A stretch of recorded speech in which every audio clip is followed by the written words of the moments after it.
ओम शांति।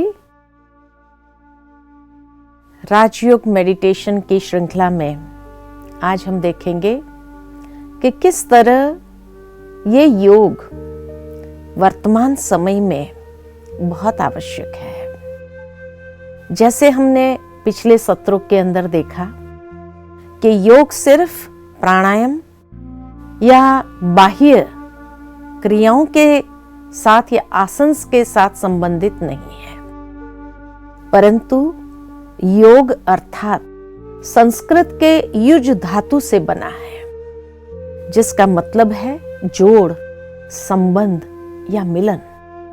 जिस तरह वियोग माना अलग हो जाना, इसी तरह योग अर्थात संबंध जुटना।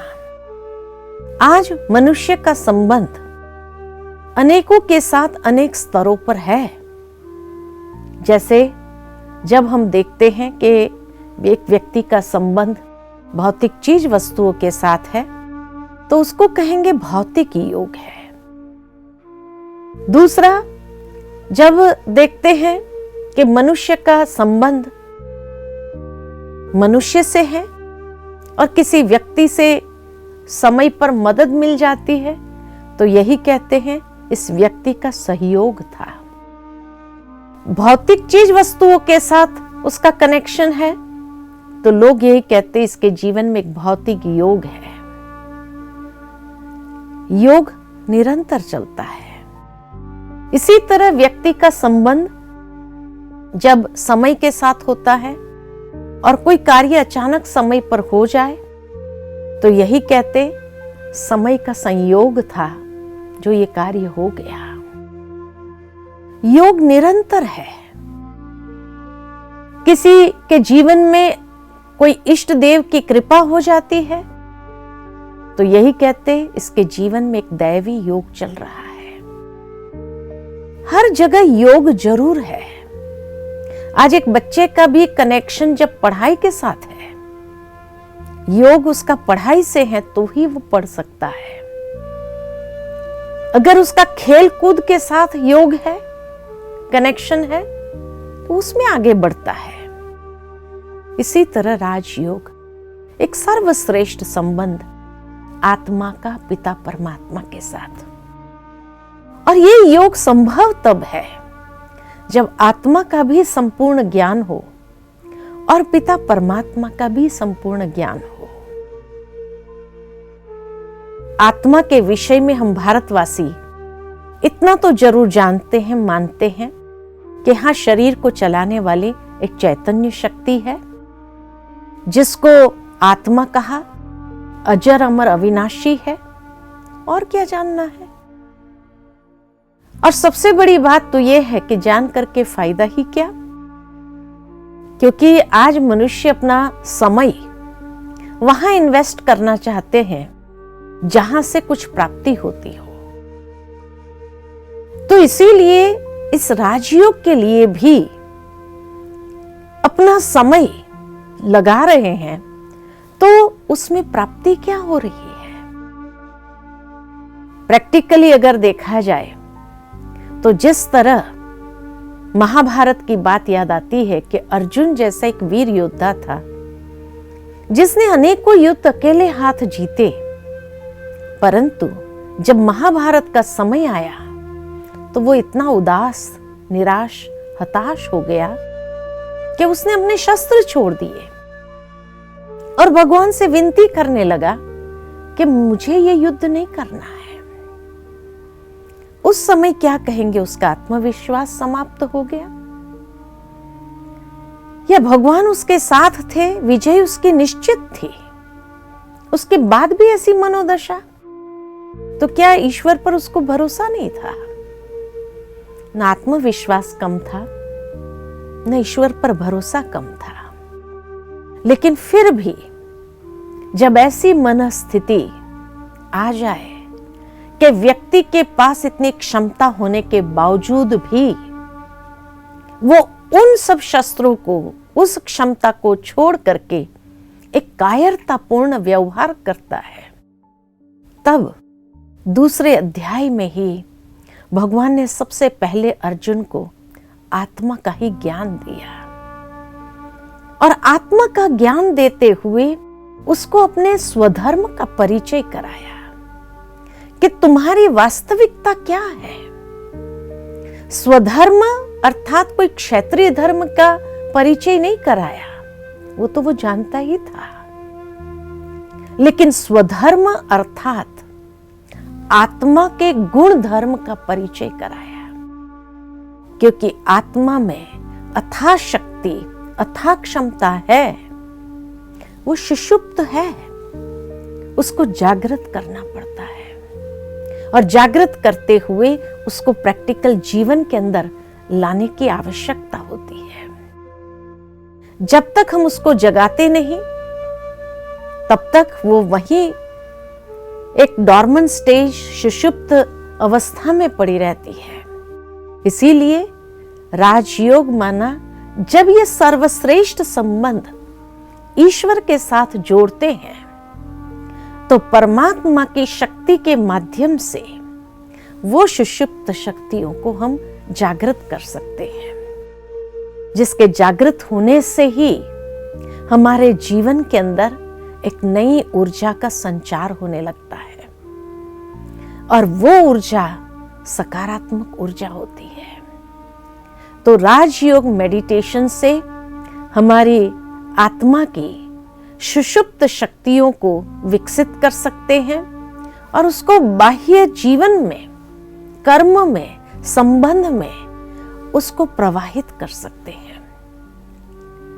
और जब ये प्रवाहित होती है तो धीरे धीरे अंदर में वो ऊर्जा बढ़ने भी लगती है।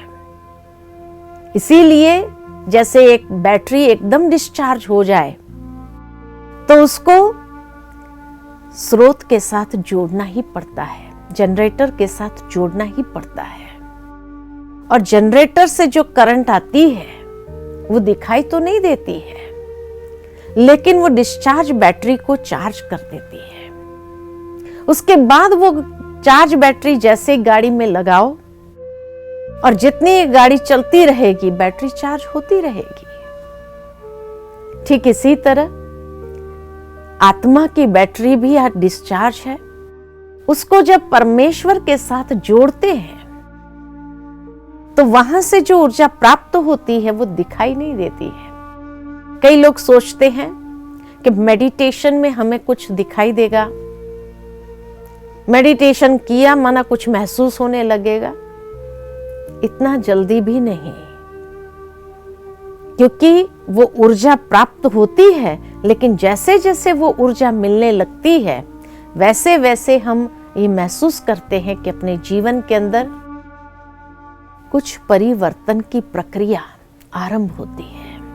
और उस परिवर्तन की प्रक्रिया से नेचुरल है कि हम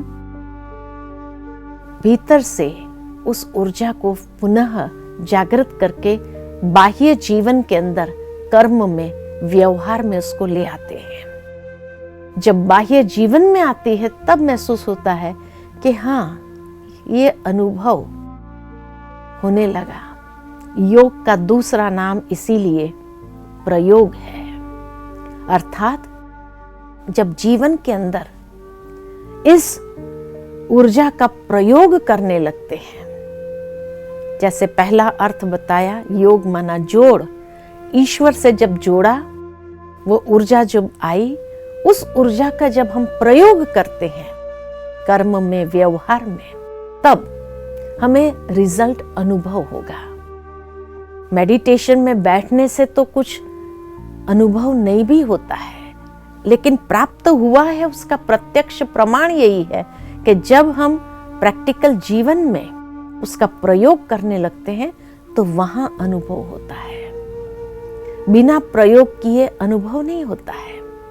जिस तरह दुनिया के अंदर भी स्टूडेंट्स होते हैं, एक होता है थियोरेटिकल नॉलेज, दूसरा होता है प्रैक्टिकल। प्रैक्टिकल उनको लैब में ले जाकर के दिखाना पड़ता है, कराना पड़ता है, वो प्रयोग करते हैं, एक्सपेरिमेंट्स करते हैं, और एक्सपेरिमेंट्स करने से वो विषय उनको स्पष्ट समझ में आता है। ठीक इसी तरह योग जब आरंभ करते हैं तो ज्ञान से अपने आप को धीरे धीरे वो थियोरेटिकल नॉलेज को हम अपने अंदर भरते हैं, फिर प्रैक्टिकल लाइफ में जब उसका प्रयोग करते हैं तब उसका रिजल्ट हम अनुभव कर सकते हैं। इसलिए कहा जाता है एक्सपीरियंस, अनुभव बिना एक्सपेरिमेंट के नहीं प्राप्त होता है, एक्सपेरिमेंट करना ही पड़ता है। एक्सपेरिमेंट गिव्स एक्सपीरियंसेस, और ये एक्सपीरियंसेस अंदर से खुशी से चार्ज कर देता है इंसान को। इसी का नाम है योग। इसीलिए कहा योग एक जीवन शैली है। योग एक जगह बैठकर खाली करने की बात नहीं है। सुनो, प्रैक्टिकल अप्लाई करो। जितना अप्लाई करते जाएंगे रिजल्ट्स अनुभव होंगे। थोड़ी देर के लिए चलते हैं योग करने के लिए, मेडिटेशन करते हैं। अपने मन के विचारों को एकाग्र करें अपने दिव्य स्वरूप पर।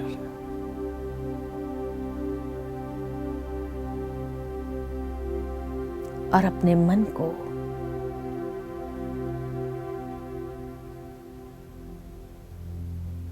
आत्मचिंतन करते हुए अंतर चक्षु से स्वयं को महसूस करें।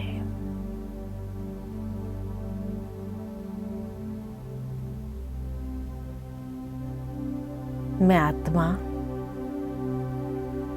देह की कर्मेंद्रिय की मालिक हूं।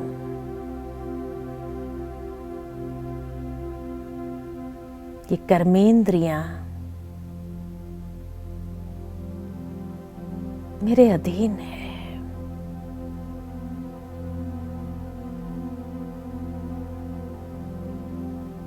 मैं आत्मा धीरे धीरे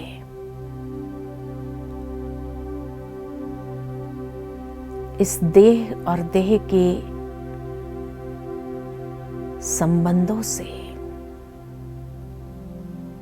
कुछ क्षण के लिए स्वयं को न्यारा करते हुए मन से एक आध्यात्मिक यात्रा पर ले चलते हैं।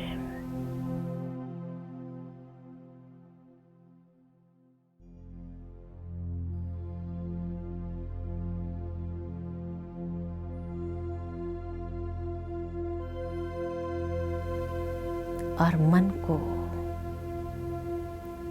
उस परमात्मा परम स्रोत की ओर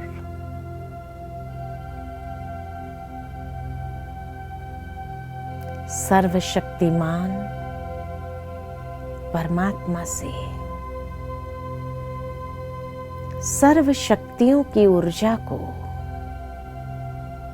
स्वयं में समाते जाते हैं। मैं आत्मा भीतर से स्वयं को सशक्त करती हूं।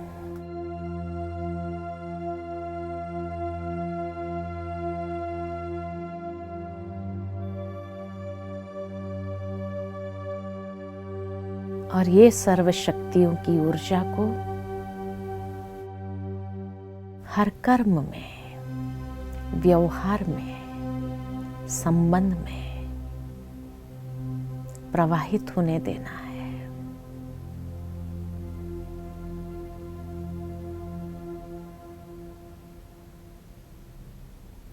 ओम शांति शांति।